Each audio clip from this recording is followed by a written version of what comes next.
Kota Pontianak. Kota yang dikenal dengan garis khatulistiwanya, sesungguhnya lebih dari sekedar penanda 0 derajat. Di balik hiruk-pikuk kehidupan modern sekarang, tersimpan jejak sejarah dan kebudayaan yang tak ternilai. Mulai dari bangunan, monumen, hingga makam. Melalui dokumentasi audiovisual ini, mari kita telusuri kembali warisan sejarah di Kota Pontianak. Dimulai dari daerah Pontianak Utara, yaitu Tugu Khatulistiwa.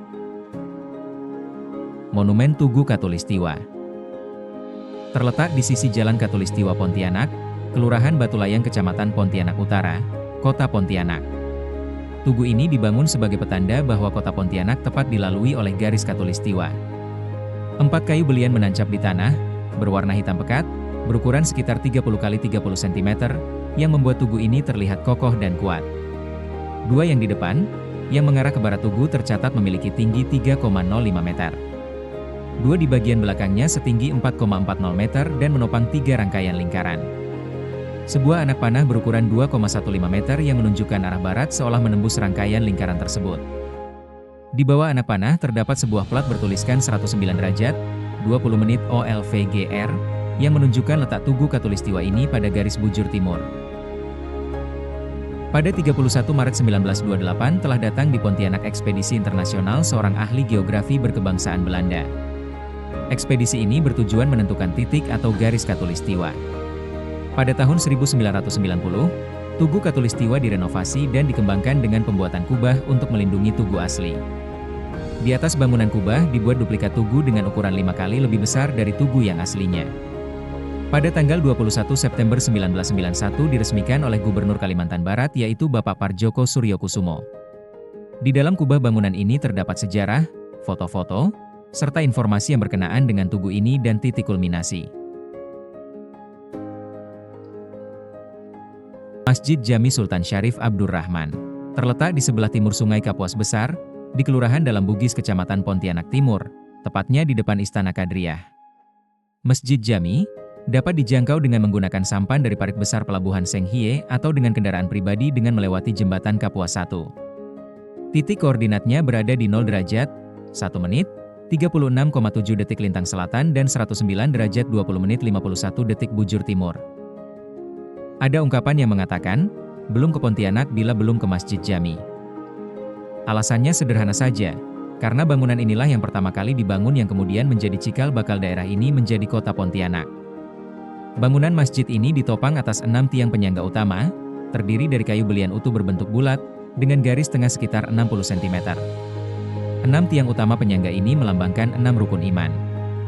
Juga terdapat 14 buah tiang pembantu berbentuk segi 4. Di dalam masjid sendiri terdapat mimbar yang di atasnya terdapat papan bertuliskan huruf Arab yang menyatakan bahwa masjid ini dibangun oleh Sultan Syarif Utsman pada hari Selasa bulan Muharram tahun 1237 Hijriah.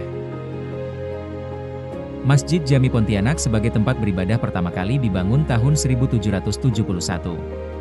Berdiri di lahan seluas 6.755 meter, dengan luas bangunan masjid 922,91 meter persegi dengan panjang 33,27 meter dan lebar 27,74 meter.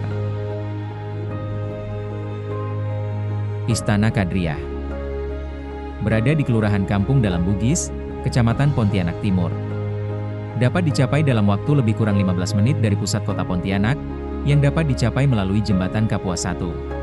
Atau bila melalui kawasan Pasar Parit Besar Pelabuhan Senghie dengan menggunakan perahu sampan. Dengan titik koordinat, 0 derajat 1 menit 42 detik lintang selatan, dan 109 derajat 20 menit 58 detik bujur timur. Kesan kokoh dan bersahaja mungkin akan Anda rasakan saat melewati tembok dan memasuki kawasan Istana Kadriah ini. Pada tempo dulu, Istana Kadriah merupakan pusat pemerintahan Kesultanan Pontianak. Cikal bakal awal mulanya didirikan oleh Sultan Syarif Abdurrahman Al-Qadri sejak tahun 1771. Tepat di depan bangunan istana ini terdapat satu meriam kecil berwarna kuning dengan sebutan 12 pounder. Dulunya meriam ini ditempatkan di sisi tembok untuk mengawasi pelayaran di Sungai Landak dan Sungai Kapuas kecil. Namun ada juga cerita lisan yang berkembang. Beberapa menyebutnya, meriam timbul. Mengapa disebut meriam timbul? Karena konon meriam ini timbul terapung di Sungai Kapuas, kemudian ditemukan oleh Sultan Syarif Abdurrahman Al-Qadri dan diangkat ke istana. Secara keseluruhan bangunan Istana Kadriah Kesultanan Pontianak ini terdiri atas 2 lantai, dan 5 ruangan pokok yakni anjungan, balairung, ruang singgasana, kamar kerja sultan, dan kamar tidur sultan beserta keluarganya. Balairung atau ruang pertemuan biasanya untuk tempat upacara agama, tradisi, dan tempat sultan mengadakan pertemuan apabila sultan menerima tamu penyerahan kerjasama ekonomi atau kunjungan kehormatan. Di ruang ini juga terdapat ruang singgasana, berisikan 2 kursi tempat duduk sultan dan permaisuri. Singgasana ini dihiasi dengan lambang bulan bintang sebagai lambang kesultanan Islam. Keberadaan ruang-ruang ini kini difungsikan menjadi ruang koleksi Istana Kadriah. Di dalamnya dapat kita temui peninggalan-peninggalan kesultanan, seperti kursi singgasana, pakaian, cermin kaca 1000, keris, meja giok, koleksi tahta foto keluarga, foto pertemuan kerajaan Senusantara, meriam, dan lain-lainnya. Komplek Makam Kesultanan Pontianak. Secara administratif daerah ini masuk ke dalam wilayah Batu Layang, Pontianak Utara. Titik koordinatnya berada pada 0 derajat 0 menit 20 detik lintang selatan, dan 109 derajat 18 menit 3 detik bujur timur. Areal kompleks pemakaman keluarga Kesultanan Pontianak berada di tanah seluas 8.820 meter persegi, terdapat bangunan berbentuk rumah dengan atap 3 tingkat. Di dalam bangunan utama seluas 625 meter persegi inilah terdapat makam ke-8 Sultan, yaitu Sultan pertama atau Sultan Syarif Abdurrahman Al-Qadri yang wafat pada tahun 1808, Sultan Syarif Qasim, Sultan Syarif Utsman, Sultan Hamid I, Sultan Syarif Yusuf, Sultan Syarif Muhammad, Sultan Syarif Taha, hingga Sultan Hamid II, serta para pangeran dan keluarga raja.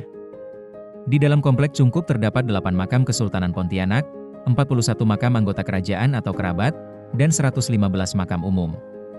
Makam Sultan Syarif Abdurrahman Al-Qadri berada pada posisi depan tengah dari bangunan utama ini. Terbuat dari kayu belian bertingkat 2, dengan ukiran bersulur dan ditutupi kelambu berwarna kuning terang. Di sampingnya terdapat makam Putri Utin Chandramidi, istri dan permaisurinya. Bangunan Kantor Pos Lama. Bangunan ini berada di Jalan Rahadi Usman nomor 1, Kelurahan Tengah Kecamatan Pontianak Kota. Kantor pos ini berdekatan dengan bangunan Bank Indonesia Lama dan kantor Wali Kota Pontianak, dan lokasinya tidak seberapa jauh dari Taman Alun Kapuas dan Pelabuhan Pontianak. Titik koordinatnya berada pada 0 derajat 1 menit 16 detik lintang selatan, dan 109 derajat 20 menit 16 detik bujur timur. Corak bangunan nuansa arsitektur Indis sangat kental terasa di bangunan kantor pos yang pertama di kota Pontianak ini.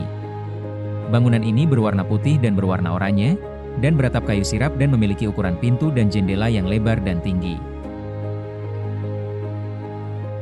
Jarak antara lantai dan dek atapnya yang tinggi, memberi kesan luas dan megah dari bentuk bangunan ini. Kantor pos ini dibangun pertama kali pada tahun 1858 oleh pemerintahan kolonial Hindia Belanda. Semenjak awal bangunan ini memang difungsikan sebagai pos telegraf kantor atau kantor pos. Berdasarkan plat Ground van de Hofplaats Pontianak 1 Maret 1934 atau peta Pontianak 1934, pos telegraf kantor ini berada di Simpang Herenstraat yang sekarang Jalan Zainuddin dan Larive Park atau sebagian kawasan taman ini sekarang menjadi Taman Alun Kapuas. Pada saat ini terlihat bangunan kantor pos ini tidak terawat, terlihat di bagian depan dinding bangunan sudah lapuk dan ditumbuhi tumbuhan liar dan lumut. Bangunan ini sampai sekarang masih kokoh berdiri dan masih berfungsi sebagai kantor pos yang dikelola oleh PT Pos Indonesia, khusus melayani ekspedisi pengiriman barang. Surau Bait An-Nur. Surau ini terletak sekitar 600-800 meter dari gerbang Istana Kadriah. Masuk di dalam kawasan Kelurahan Kampong Dalam Bugis, Kecamatan Pontianak Timur. Titik koordinatnya berada pada 0 derajat 1 menit 30 detik lintang selatan, dan 109 derajat 21 menit 3 detik bujur timur. Surau Bait An-Nur didirikan pada 1216 Hijriah atau bertepatan dengan tahun 1802 pada penanggalan Masehi. Tertera nama seorang Nahoda Ahmad sebagai pendiri dari surau ini. Sosok Nahoda Ahmad merupakan salah seorang nahoda kapal yang membawa rombongan Sultan Syarif Abdurrahman sampai ke daerah delta Sungai Kapuas. Bagian atap yang nampak sekarang ini, menurut Sudarto sejarawan Kalimantan Barat sudah tidak asli. Gaya, Banjar, sudah tidak terlihat lagi. Untuk daun pintu juga telah direnovasi dengan gaya Eropa. Sebagai salah satu benda cagar budaya yang telah ditetapkan, sentuhan perawatan dan pemeliharaan tentunya akan membuat bangunan ini jauh lebih apik dan bersahaja. Karena selain memiliki sejarah yang panjang, Surau ini juga tetap digunakan dan difungsikan sampai saat ini. Bangunan Sekolah Dasar Negeri 14 Pontianak berada di Jalan Tamar Kelurahan Tengah, Kecamatan Pontianak Kota, Kota Pontianak. Secara administratif masuk ke dalam wilayah Kelurahan Sekip Darat Kecamatan Pontianak Kota. Titik koordinatnya berada di 0 derajat 1 menit 24 detik lintang selatan, dan 109 derajat 20 menit 10 detik bujur timur. Kokoh, unik, bersejarah, 3 kata yang mungkin dapat mewakili keberadaan bangunan ini. Bangunan ini tampak kuno dan sangat berbeda dengan bangunan kebanyakan lainnya. Seluruh struktur dan bagian bangunan menggunakan bahan kayu belian yang membuatnya unik dengan arsitektur khas. Berbentuk panggung, atapnya berundak 2, dengan pintu dan jendela yang berukuran besar sebagai sirkulasi udara, tak heran di usianya yang sudah lebih dari 1 abad ini masih tegak berdiri. Sejarah mencatat, bangunan ini merupakan salah satu sekolah pertama yang ada di Pontianak, sebagai Hollands Inlandse School yang setingkat sekolah dasar sekarang. Pemerintah Hindia Belanda mendirikannya pada tahun 1902, untuk pendidikan volkschool atau sekolah rakyat. Awalnya hanya untuk memberikan pendidikan kepada anak-anak mereka. Baru pada tahun 1928 pemerintah Hindia Belanda memberikan pendidikan kepada orang pribumi, namun hanya sebatas anak-anak petinggi dan pejabat saja, sedangkan anak-anak Indonesia yang berasal dari orang kebanyakan tidak diperbolehkan. Kemudian setelah tahun 1950, tepatnya setelah kemerdekaan Republik Indonesia, masyarakat diperbolehkan dan mempunyai kesempatan mengenyam pendidikan. Setelah mengalami 2 kali renovasi sampai sekarang bangunan ini masih difungsikan sebagai SDN 14 Pontianak. Sebagai salah satu bangunan cagar budaya, keberadaan dan keaslian bangunan ini adalah untuk mempertahankan bukti sejarah, agar masyarakat dapat mengetahui tentang perjalanan sejarah di kota Pontianak. Gedung Bapeda Kota Pontianak. Bangunan ini berada di Jalan Zainuddin nomor 5 Kelurahan Tengah, Kecamatan Pontianak Kota, Kota Pontianak. Secara administratif masuk ke dalam wilayah Kelurahan Darat Sekip, Pontianak Kota. Titik koordinatnya berada di 0 derajat 1 menit 21 detik lintang selatan, dan 109 derajat 20 menit 13 detik bujur timur. Bangunan bercat putih dan beratap sirap, hampir keseluruhannya menggunakan kayu belian. Tak heran begitu kita memasuki ruangan dalam bangunan ini, kesan sejuk dan damai akan terasa. Dan setelahnya di hadapan depan akan terlihat aula yang diberi nama Rohana Mutholib. Lalu di sebelah kanan dan kiri terdapat selasar yang memanjang. Bangunan Bapeda ini memanjang sampai kurang lebih 30 meter. Dulunya merupakan Balai Kota, Kota Pontianak. Kini digunakan sebagai kantor Badan Perencanaan Pembangunan Daerah Kota Pontianak, yang memiliki sekitar 18 ruangan. Bangunan di areal kompleks ini dulunya berada di Herenstraat, yang merupakan kompleks perkantoran pemerintahan Residen Borneo Westafdeling atau Residen Borneo Barat. Vihara Bodhisattva Karania Metta. Bangunan ini berada di Jalan Kapten Marsa nomor 33 Darat Sekip, Kecamatan Pontianak Kota, Kota Pontianak. Bangunan vihara ini memiliki masa periode pada tahun 1829 Masehi.